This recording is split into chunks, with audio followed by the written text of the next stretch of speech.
Hi guys, so nandito ka ngayon sa video to kasi meron kang problema at yung problema mo na yun, pag binubuksan mo ngayon pag nag-search ka ng YouTube Studio sa Chrome, pag pinindot mo, napupunta ka ngayon sa YouTube app, 'di ba? O kaya pag nag-search ka naman ng YouTube, pag pinindot mo, napupunta ka ngayon sa YouTube app.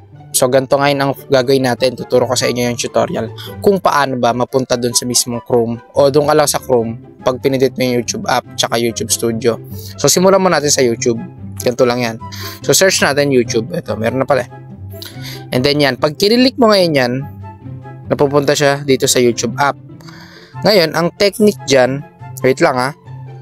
Ngayon, ganito technique dyan ha. Punta ka ngayon sa settings. Hanapin mo yung app management. Ayan, kanina pa ito. App management. Pinakita ko lang sa inyo.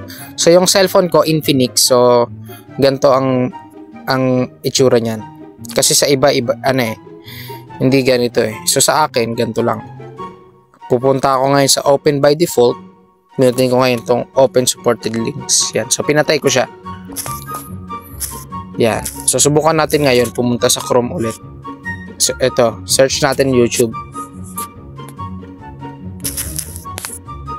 Ayan. Pinutin ko yung YouTube. Ito. Kita nyo ngayon. So, nung pinindot ko yung YouTube ko kanina, napunta ako sa YouTube app. Ngayon, nung pinindot ko yung YouTube ko, napunta ako ngayon dito sa YouTube Chrome at naka-automatic desktop site na siya agad. So, ganun lang siya kasimple. So, sa YouTube Studio naman tayo. Subukan natin. Search natin. YouTube Studio.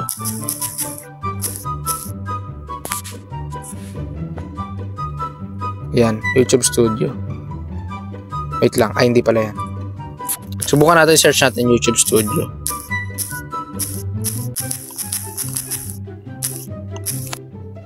Ayan siya, YouTube Studio. Pag pinindot ko yan, pipilitin ko saan ako napupunta? Napupunta ako sa YouTube Studio app. Ngayon, ang gagawin natin, ganun lang ulit. Punta tayo ngayon sa settings.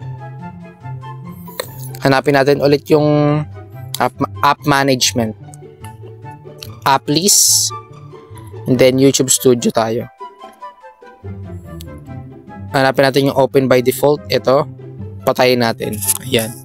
So sa ibang cellphone, papakita ko sa Oppo ko, si-share ko rin doon. Ganito rin siya, pero iba yung style niya. Pag binuksan mo yung open by default, may pipiliin ka doon kung do not ask, always ask, parang ganun. So ang akin doon, always ask. So, ayan. Okay na. Sa Infinix kasi ito eh. Punta tayo sa Google ulit. Search natin from the top YouTube Studio. Ayan. Pindutin natin itong YouTube Studio. Pindutin natin. Saan ka ngayon napupunta? Nandito ka na ngayon sa Chrome. Nandito ka ngayon sa YouTube Studio Chrome. Ayan. Ganyan lang kasimple. So, subukan naman natin dun sa isa kong cellphone. Sa Oppo.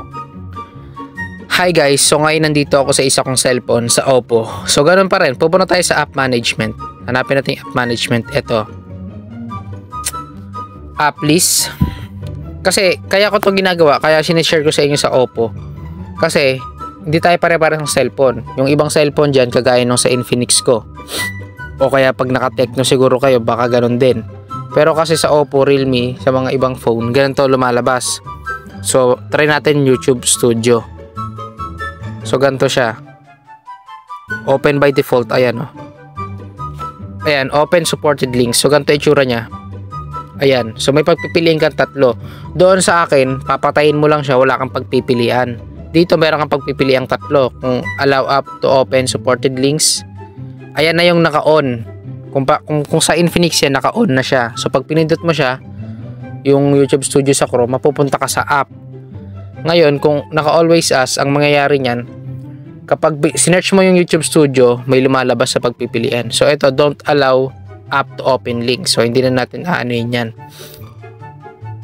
Kasi, wala siyang mabubuksan yan pag ganyan eh. Yun na nga. So, try natin YouTube Studio YouTube Studio. Ayan. So, yung akin, naka-always ask. So, pag pinindot ko yan, pinutin ko tong more. Pwede kang pumili kung saan ko gusto. Kung gusto ko ba pumunta sa YouTube Studio, sa Chrome, o sa web browser, o kahit sa internet system. So, pag pinili kong Chrome,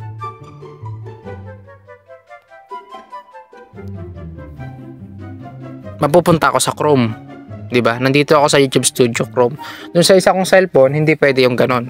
Wala kang pagpipilian. So pag pinatay mo siya, matik mapupunta ka lang dito sa Chrome.